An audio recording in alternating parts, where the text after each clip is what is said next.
We are in Chapter 2 of The Manipulated Mind by Denise Wynn, and this is video number 2. Personal affiliations and ties were consistently weakened. The men were not allowed any religious expression, and often their mail from home was withheld, though the Chinese maintained that no one was writing because no one at home cared what happened to the men. Throughout, the Chinese were attempting to recruit men to so-called peace committees.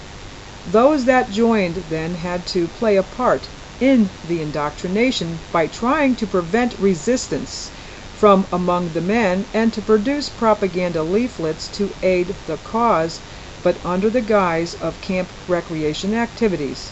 Awareness that this was going on made such groups as did form among the men weak and unstable because of fears that informers might be in their midst. Shine divides the Chinese attack on the Americans' beliefs, attitudes, and values into two kinds: direct and indirect.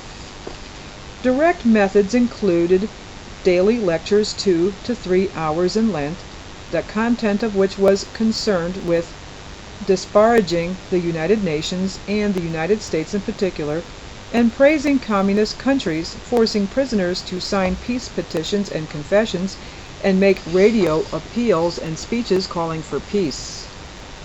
Shine notes that individual confessions regarding the United States' use of germ warfare were particularly damaging to the men who heard them. Whereas most found the lectures naive and inaccurate, they were more profoundly impressed by explanations of how these bombs had been used by America, put to them by a couple of their own officers who actually traveled from camp to camp for this purpose. Men who had formerly believed the germ warfare accusations to be pure propaganda found themselves questioning their validity after all. Indirect methods included interrogation on American military techniques, which were heavy on psychological pressure. The interrogations might last for whole weeks, with the interrogator actually living with the prisoner and being extremely friendly towards the man.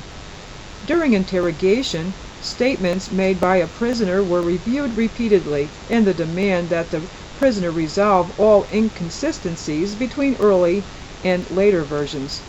When a man refused to answer questions, he might be forced to copy down someone else's answer into a notebook. What might have seemed to the man an ineffectual way of trying to make him change his own opinions to those he was writing was in fact used for a very different purpose. His writings were shown to other prisoners to dupe them into believing that he had voluntarily composed them himself. All the men were regularly made to confess before each other or to criticize themselves in public if they broke the rules of the camp. There were very many trivial rules. Prisoners found this particularly humiliating. The Chinese made the most of the effects that the use of rewards can bring. Prisoners who cooperated were offered special favors, food, clothing. Others were tantalized to cooperate by promises of repatriation. The men were also so starved of contact with their families that they would willingly incorporate propaganda peace appeals into their letters home, as they were an insurance that the letters would be sent. Some made propaganda broadcasts purely as a way of letting their relatives know they were alive. Whatever the motive, the effect was that other prisoners suspected they had fully cooperated with the enemy and became mistrustful. So many who lost the friendship of the group continued to cooperate for real. Shine saw the Chinese tactics as working insofar as they did because of the following reasons. The soldiers first had to contend with immense and debilitating physical privations. In this weakened state, they had to cope with the severe psychological pressure of fear that they would never be repatriated at all, or that they would die or suffer terrible reprisals.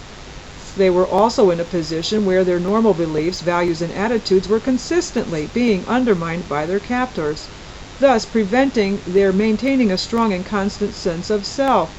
The confusion induced could in no way be alleviated by validating themselves against their peers, as group ties were systematically destroyed. Each man was alone to question his role in life. Mutual distrust, fostered by the known existence of informers and the feared existence of informers where perhaps there were none, could only confirm each man in his isolation. The confusion, if it became insupportable, could be alleviated in one sure way: collaboration with the communists, for that was the only certainty on offer. The Chinese, for their part, consolidated their gains by other specific psychological tactics.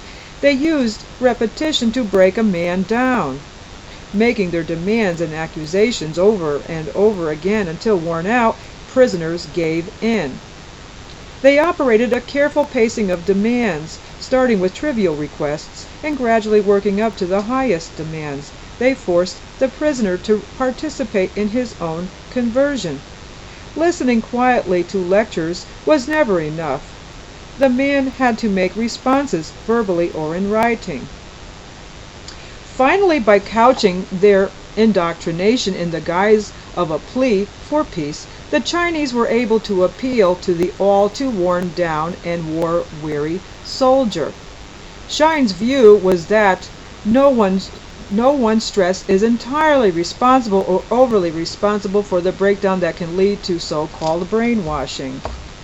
Doctors Lawrence Hinkle Jr. and Harold Wolff have asserted, however, that the Chinese made a concerted effort to produce particular emotions in a particular order, which then led to capitulation and collapse.